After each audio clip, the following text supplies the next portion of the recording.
नाजरीन अस्सलाम वालेकुम।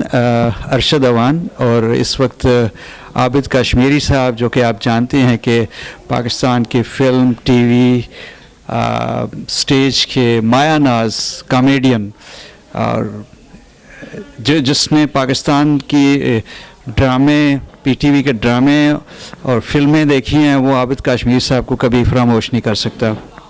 तो अभी रिसेंटली, जैसे कि आबिद कश्मीरी साहब यहाँ न्यूयॉर्क में मुकीम हैं, ब्रुकलिन में, और आज मैं जब इनसे मिला तो बड़े गमगीन थे। पूछा तो कहने लगे, यार मेरे बहुत ही करीबी इंडस्ट्री के लोग जो हैं वो हमें छोड़ गए हैं, ख़ास तौर पे कबीर खान साहब और कुछ और अदाकारों का नाम लिया, और फिर अमजद इस्लाम अमजद साहब का नाम लिया। कहते हैं कि उन्होंने तो मुझे तराशा है। वो तो बस अब जो आबिद साहब की ज़ुबानी सुनते हैं कि वो क्या कहते हैं इन शख्सियत के बारे। बिस्मिल्लाहिर्रहमानिर्रहीम। आपने कहा कि आज आप बहुत अफसरदा हैं, तो मैं इसलिए अफसरदा हूँ कि आज मेरा बाप जैसा, मेरे बड़े भाई जैसा, मेरा सीनियर पाकिस्तान टेलीविज़न का वाहिद एक्टर, जिसे देखकर हर बंदा एक्टर बना है, वो फौत हो गए हैं। जाना तो सब नहीं है, लेकिन अचानक खबर सुनने के बाद बंदा ऐसे हो जाता है। मैं जब बहुत पहले जब आया था अदाकारी करने के लिए, तो एक ड्रामा था दहलीज़। उसमें मैं एक बदमाश के साथी का पार्ट कर रहा था।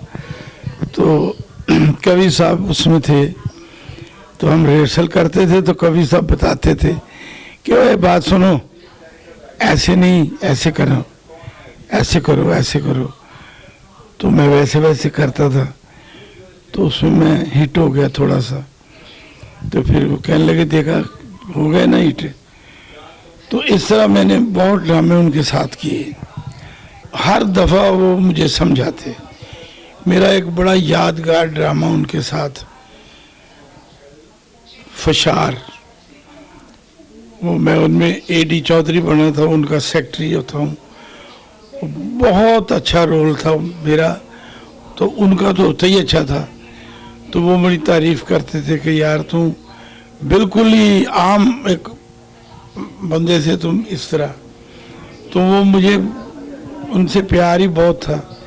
मैं उनको देख के खुश होता था। उनको नकल करके भी मैं उस तरह का रोल ना कर सका, ओल्ड और ये और वो। तो वो अमजद इस्लाम अमजद, अल्लाह बख्शे, वो भी फौत हो गए कुछ अरसा पहले। वो लिखते थे और हम काम करते थे। तो कवि साहब जैसा तो कोई आया ही नहीं। वो वाक़या सुनाते हैं जनरल ज़िया के, जब दिलीप साहब पाकिस्तान आए तो उन्होंने कवि साहब का हाथ पकड़ के कहा कि तुम दिलीप कुमार उधर इंडिया में हो और हमारा दिलीप कुमार ये कबीर खान पाकिस्तान में है। और वाकई वो दिलीप कुमार थे। तो वो हमसे रुखसत हो गए।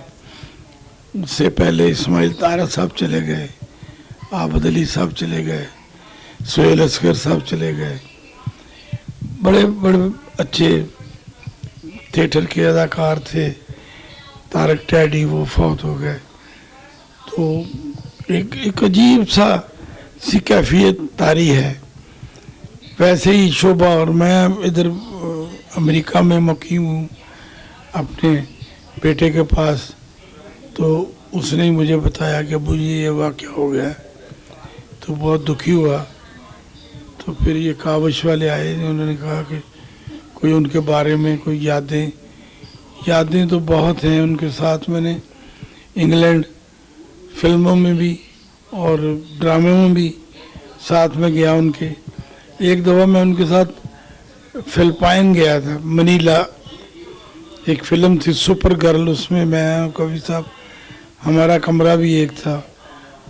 तो वो इतनी नसीहतें किया करते थे, इतने अच्छे, मैं बता नहीं सकता कि बिल्कुल बेलौस आदमी थे। कोई उनमें ऐसी आदत नहीं थी जिसकी वजह से कोई, लेकिन ये कुदरत का निज़ाम है, ये अल्लाह के मामले हैं कि वो कब किसी को ले लेता है और कब किसी को नहीं लेता, ये उसी का है। इससे ज़्यादा मैं क्या कह सकता हूँ।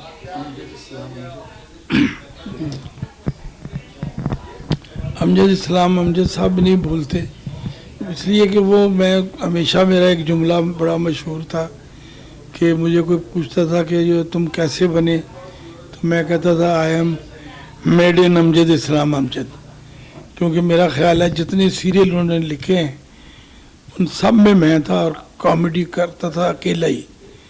तो एक बड़े पुराने सहाफ़ी थे फिदा अहमद कारदार, तो उन्होंने कहा यार अमजद तेनू और कोई नहीं लभदा माहौलिया, आबद कश्मीरी नहीं तू करा लेना, आबद कश्मीरी ते कॉमेडी।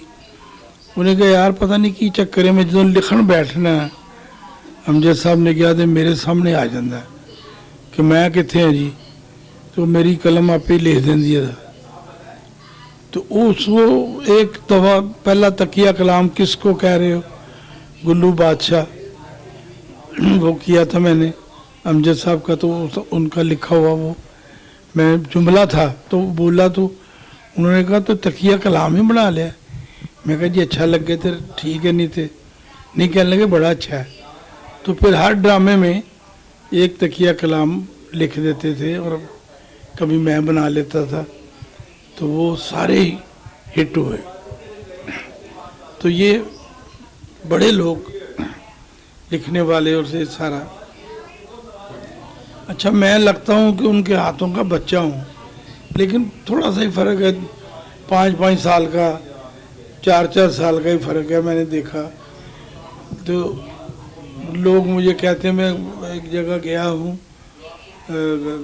पैसे भेजने पाकिस्तान, तो वो कहता है डेट ऑफ बर्थ, मैंने डेट ऑफ बर्थ बताई तो कहते झूठ बोल रहे हैं आप इतने लगते ही नहीं हैं जितनी उम्र बता रहे हैं। मैं कहा भाई लिखी तो यही हुई है, तुम लिख दो।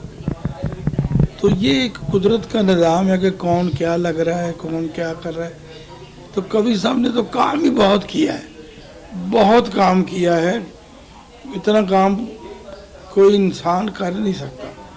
वो फरिश्ता ही थे, इतना काम किया और कभी उनको गुस्से में नहीं देखा, कभी नाराज़ नहीं होते थे, कभी कोई बात बुरी लगी तो आके समझाया कि नहीं बेटा ऐसे नहीं, ऐसे करो। मुझे फिशार ड्रामा नहीं भूलता उनके साथ, मेरा 26-30 किस्तें थी उसकी, तो वो मेरा और उनका हर सीन आता था, बड़े बड़े मशहूर उसमें मेरे मुकालमे होते थे। ये है जिंदगी की हकीकतें जिनका जानना। ये कौन लड़के हैं सारे? जानने वालों के बेटे हैं। सारा मजा किरकिरा कर दिया कमबख्तों ने तन्हाई का। वो जवान मुंडे हैं सर, उनकी नजरें रंगीन कपड़ों पे पड़ेंगी, हमें भला वो कैसे देखेंगे? ये बातें तुम्हारी मोटी अकल में नहीं आ सकती बरखुरदार चौधरी नवाजुद्दीन। मैं चाहता हूँ कि मैं सबको देखूं, मुझे कोई ना देखे। जियो, हजारों बरस जियो। ये तो सुलेमानी टोपी वाला केस है सर। वो देखो वो गंडेरियों वाला बैठा है, जाके थोड़ी सी गंडेरियां और कुछ कीनू लेकर आओ। मैं तो कहता हूँ उधर ही चलते हैं। नहीं, मैं यहाँ रहता हूँ। यहाँ से डूबता हुआ सूरज बहुत अच्छा लगता है। मैंने अपनी जिंदगी की हजारों शामें सुबह बंद कब्रों में रहकर गुजार दी, मगर अब ऐसा नहीं होगा, अब ऐसा नहीं होगा। ठीक है सर, आप यहाँ बैठ के वो शेर याद करें जो कार्डों के ऊपर लिखा होता है, हुस्न वाले हुस्न का अंजाम देख, डूबते सूरज को वक्ते शाम देख, मैं किन्नों लेके आता हूँ, मुझे आते जाते देख। बोला मत करो इतना, परिंदों की आवाजें सुनो, अपने अपने घरों को लौटने की खुशी में कैसे चहक रहे हैं। यहाँ बंदा बंदे की आवाजें नहीं सुनता सर, आप परिंदों के डायलॉग सुनवा रहे हैं। अल्लाह खैर करे। एक तो सर जी को भी अजीब अजीब डिशें पसंद होती हैं। इस ग्राउंड के चक्कर कम लगाया करो, सर को पाँव चढ़ जाती। पाँव समझते हो? نہیں پاؤں ہوتے ہیں پاؤں چکر، یہ تو مجھے آ گیا ہے. قد کتنے کتنے لمبے ہوتے ہیں. بھاؤ یہ بھو گیا تبھی.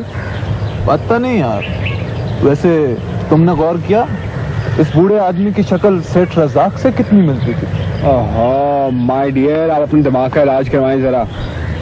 سیٹھ رزاق ایسے 10 باغ خرید سکتا ہے. وجے سنگھ کو یہاں بیٹھ کے وہ کھائے گا گنڈیریاں اور کنو شنو. اچھا چل چل چل. تینوں کچھ کھٹے ہیں. کوئی کوئی کھٹا نکل آتا ہے، اب میرے والا میٹھا ہے. قسمت اپنی اپنی. برخوردار چودھری نواز الدین، وہ لڑکا نہیں آیا، کیا نام تھا اس کا؟ فرید. افرید، وہ خط میں اس کے گھر دے آیا تھا جی، اس کے بھائی کو. میرا خیال ہے ایک خط اسے اور لکھے دیتے ہیں. وہ لڑکا مجھے اپنے کام کا لگتا ہے. کہ وہ کہتے تھے کوئی اے ڈی چودھری تمہیں انگریزی تو آتی نہیں تو ہمیں بولتا رہتا ہے. میں اگر نہیں، وہ انگریزوں کو کب آتی ہے انگریزی؟ ان کو بھی نہیں پتہ لگتا. وہ چھوٹے بچے کو بھی یو اور بوڑھے بابے کو بھی یو لکھ دیتے ہیں. تو اس پہ امجد صاحب بھی اور وہ بھی کبھی صاحب بھی بڑے محظوظ ہوتے تھے اور ہمیشہ کہتے تھے اوے اے ڈی چودھری، ہاں جی اوے بات سنا یو والی. تو یہ کبھی صاحب، میں کیا بتاؤں آپ کے کبھی صاحب کیا تھے، کسی کو کیا پتا. لوگ دیکھیں گے اور کہیں گے کہ ایم اے اب کر رہا ہے. ٹھیک کر رہا ہوں. کوئی مہینہ پہلے کہ 1.5 مہینہ پہلے کسی جگہ بیٹھے ہوئے تھے تو بہروز سبز باری اور کاشم محمود اور کبھی صاحب، اور کاشم نے فون کیا کہ عابد بھائی کبھی صاحب بات کرنا چاہ رہے ہیں. تو میں نے کہا اور انہیں گالاں ہی کڑنی ہونگی ہیں کہ کتنے چلا گیا. تو بولے اور واقعی اب کہنے لگے وہ کدھر چلا گیا، بتایا ہی نہیں. میں کہا جی میں کیا بتاتا، وہاں کے حالات آپ کے سامنے ہیں. تو کہنے لگے، میں کہا اچھا کیا کہ برا؟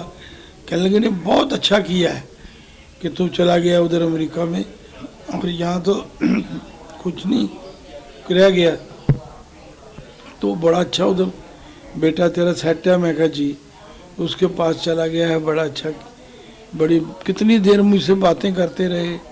پھر بہروز سبز باری نے بات کی کہ کبھی صاحب پریشان کر رہے تھے کہ یار وہ ہاتھوں سے میری بات کراؤ.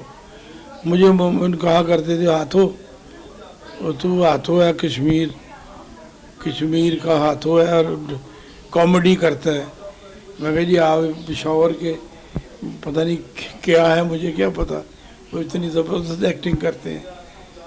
تو اسی طرح دلیپ صاحب پاکستان آئے تو انہوں نے مجھے کہا خیر ہو آپ کی. تو دلیپ صاحب تھے ہمارے دلیپ صاحب کبھی صاحب تھے، بے شک بہت بڑے انسان تھے. اللہ تعالیٰ ان کو جنت میں جگہ دے، اپنے قریب جگہ دے. آمین ثم آمین. اور گھر والوں کو صبر عطا کرے. اس سے زیادہ میں نہیں بول سکتا.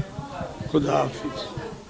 عابد کشمیری صاحب سے اجازت لیتے ہیں سر. آج آپ نے یہ ایک طرح کی تعزیتی گفتگو ہم نے کی ہے اور خراج تحسین پیش کیا ہے آپ کے ساتھی اداکاروں کو. تو آپ کا شکریہ ہمارے ساتھ رہے. بڑی مہربانی ہے. انشاءاللہ اگلی دفعہ ذرا تفصیل سے بات کریں گے. آج تو بات بھی نہیں ہو رہی. تو بڑی مہربانی ہے آپ کی کہ آپ نے مجھے اس قابل سمجھا کہ میں اپنی رائے دے سکوں. تو آپ اس رائے کو محفوظ کر لیں. خیر ہو آپ کی. خیر ہو آپ کی بھی. ناظرین خیر ہو آپ سب کی. خدا حافظ.